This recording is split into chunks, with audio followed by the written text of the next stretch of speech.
दोस्तों CTET marksheet और certificate को लेकर आपके कई सारे प्रश्न हैं, जिसमें कि आप में से कई लोग पूछ रहे हैं कि ये पहली बात तो दोनों में डिफरेंस क्या होता है, मार्कशीट और सर्टिफिकेट दोनों में क्या डिफरेंस होता है। ये काफ़ी लोगों के क्वेश्चन है।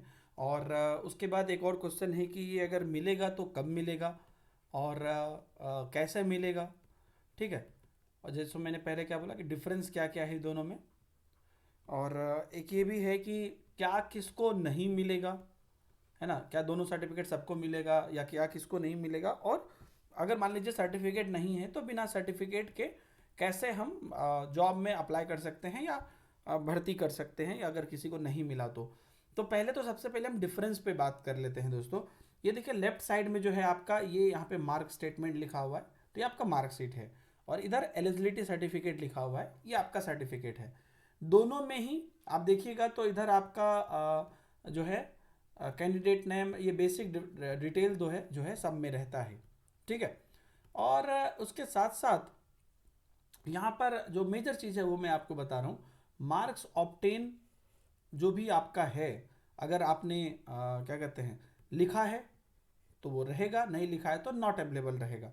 तो जो आपका मार्क्स ऑब्टेन है वो इसमें भी रहेगा और सर्टिफिकेट में भी रहेगा। जो आपका मार्क्स, जैसे ये विद्यार्थी ने दोनों ही पेपर लिखा है तो दोनों में यहाँ पर जो है हमारा क्या कहते हैं मार्क्स लिखा हुआ है। अगर आपका, आपने दोनों में से कोई एक ही दिया या दोनों में से कोई एक ही आपका पास हुआ, तो आपका सर्टिफिकेट में बस वही वाला पोर्शन रहेगा। आप समझ गए। अगर मान लीजिए कि आप पेपर वन ही दिए बस, तो आपका बस पेपर वन ही रहेगा।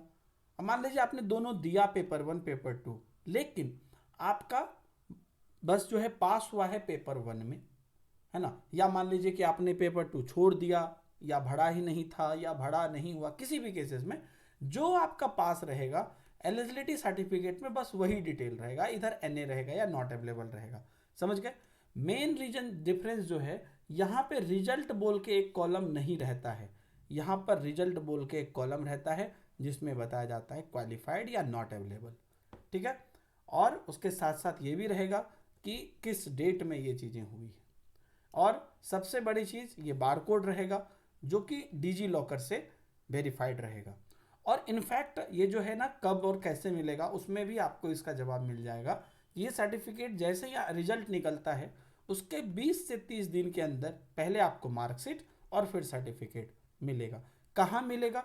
डिजी लॉकर में ही मिलेगा। डिजी लॉकर ऐप डाउनलोड करने का प्रोसेस हमने वीडियो में पहले बताया हुआ है, तो डिजी लॉकर में ही आपको साइन अप कर लीजिए और वहाँ पर मिल जाएगा।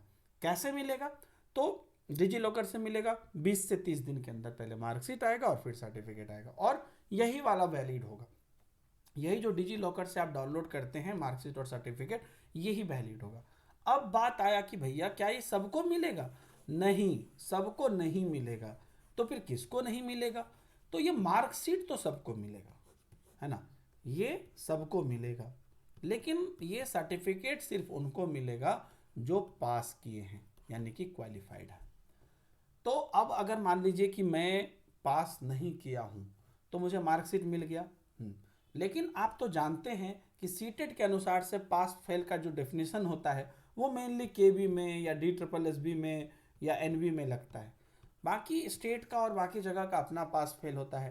तो कई बार जैसे मान लीजिए कि आप जनरल से वुमेन है, फीमेल है, तो आपका मान लीजिए कि अगर 82 के ऊपर है, अबव है, तो आपको सीटेट तो फेल कर देगा, क्योंकि जनरल का तो भी तो वो 90 पे पास करता है, मेल हो कि फीमेल हो।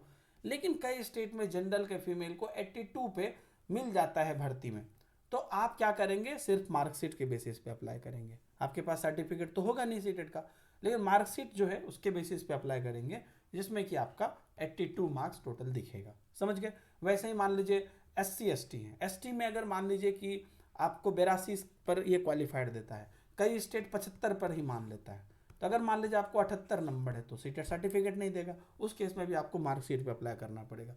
तो ऐसा नहीं है कि मार्कशीट के बेसिस पर आप अप्लाई नहीं कर सकते हैं, लेकिन अगर आप सीटेट के हिसाब से क्वालिफाइड हैं, जो इन्होंने अपने नीचे में लिखा भी है कि जो ये है मेनली ये KV NB या जो गवर्नमेंट क्या कहते हैं सीटेट के हिसाब से स्कूल से उसमें मान्य है। बाकी जो बाकी स्कूल है वो भी इसको मान सकते हैं, उनके अपने रूल लगा के, उनकी अपनी एलिजिबिलिटी क्राइटेरिया लगा के। तो सब स्टेट का अपना अपना है और होना भी चाहिए, हर स्टेट की अपनी अपनी वैकेंसी, अपना अपना प्रोसेस, अपना अपना तरीका होता है। तो ये है। और उन्होंने यहाँ तक लिखा है कि भैया आप अगर आपके स्टेट में आप नहीं कराना चाहते हैं तो मत कराइए, मेरा सीटेट को ही आप वैलिड अपने हिसाब से मान लीजिए। मतलब इन्होंने बोला कि हमने डिग्री सर्टिफिकेट आपको दे दिया, अब मेरा कोई रूल नहीं है, मेरा एक ये रूल है कि मैं इस पे 82 पे SC ST इत्यादि को हम क्वालिफाई मानते हैं और जनरल को हम 90 पे क्वालिफाई मानते हैं, यही बस मेरा रूल है। बाकी फीमेल को देना है, कुछ देना है, कुछ एक्स्ट्रा देना है, आप स्वतंत्र है अपने हिसाब से देने के लिए। तो ये सारे क्वेश्चंस के आपके जवाब मिल गए कि डिफरेंस क्या है, देख लिया आप लोगों ने। बस एक बेसिक डिफरेंस है कि इस पर क्वालिफाइड रहता है और इस पर वो वाला पोर्शन रहता ही नहीं, आप फेल है कि पास है इस पर कोई मतलब नहीं है। दूसरा कि कब मिलेगा, तो एग्ज़ाम जैसे ही रिजल्ट निकल जाएगा उसके ठीक 20 से 25 दिन बाद मिल जाएगा आपको। और कैसे मिलेगा, डिजी लॉकर में आपको मिलेगा। डिजी लॉकर ऐप को आपको डाउनलोड कर लेना है प्ले स्टोर से या ऐप स्टोर से, साइन अप कर लीजिएगा आधार कार्ड से, फिर हो जाएगा। और किसको नहीं मिलेगा तो बता दिया, सीटेट के हिसाब से जो फेल है उनको सर्टिफिकेट नहीं मिलेगा, मार्कशीट आप 5 नंबर भी लाए तो भी मिलेगा। भर्ती में जो वहाँ पे भर्ती है वहाँ के हिसाब से आप अप्लाई करेंगे। सीटेट के तरफ से आप क्वालिफाइड हो नहीं हो, मतलब ये सर्टिफिकेट हो नहीं हो, लेकिन अगर आप भर्ती में तो अप्लाई करेंगे। एक क्लियर कट जवाब मैं आप लोग को मैंने दिया और बताया। और इसके बाद भी कोई कन्फ्यूजन है तो बेशक हमारे चैनल पे आप बने रहिए। लगातार आप देख रहे हैं हम आप सभी लोगों के लिए जितना भी इम्पोर्टेंट हो सकता है चीज़ें हम लेकर आ रहे हैं, और आप लोग उस पर बढ़िया से देख भी रहे हैं और अच्छे से उस पर पार्टिसिपेशन भी कर रहे हैं। बाकी सारे अपडेट्स आप हमारे चैनल पर जाके देख सकते हैं और अच्छे से उसमें जो भी आपके डाउट हैं लगभग सब पर एक वीडियोस बना हुआ है। तो चैनल को सब्सक्राइब भी कर लीजिए ताकि आपको नोटिफिकेशन मिलते रहे। बाय बाय, जय हिंद।